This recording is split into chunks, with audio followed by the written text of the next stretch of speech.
اللہ الصلاۃ والسلام علیک یا سیدی یا نبی اللہ وعلی آلک واصحابک یا سیدی یا نور اللہ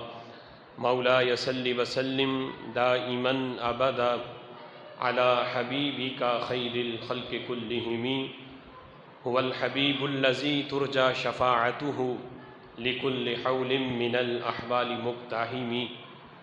منزہ عن شریک فی محاسنہ فجوہر الحسن فیہ غیر منقسم یا رب صل وسلم دائما ابدا علی حبیبک خیر الخلق کلہم۔ اللہ وحدہ لا شریک کی حمد و ثنا اور حضور سرور کائنات مفخر موجودات زینت بزم کائنات باعث تخلیق کائنات دستگیر جہاں غم غسار زمان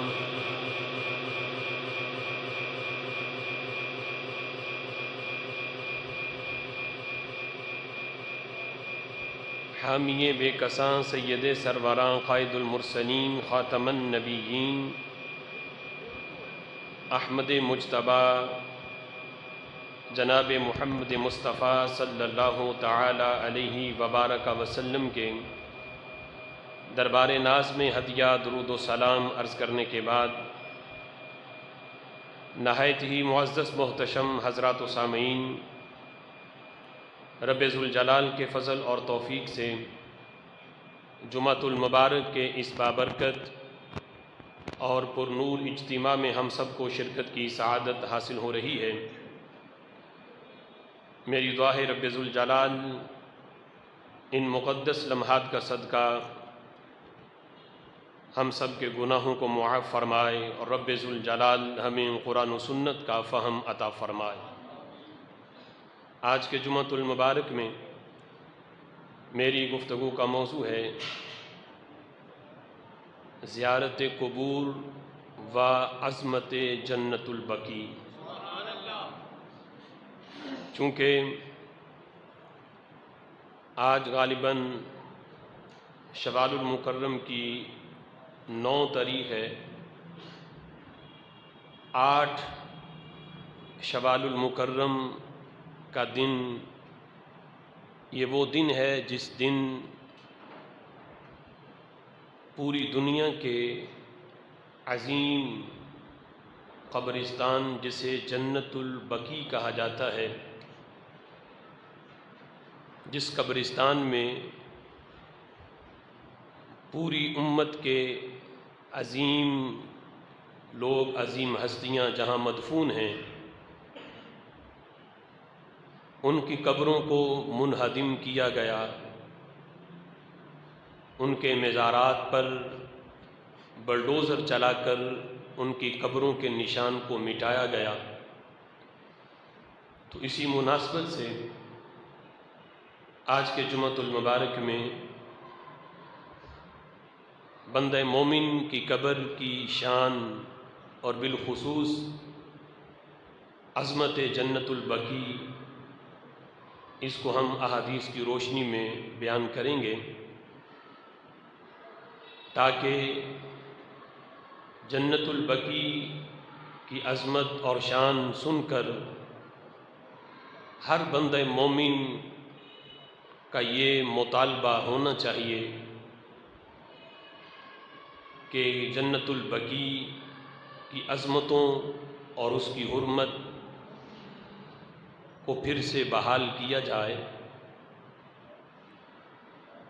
اور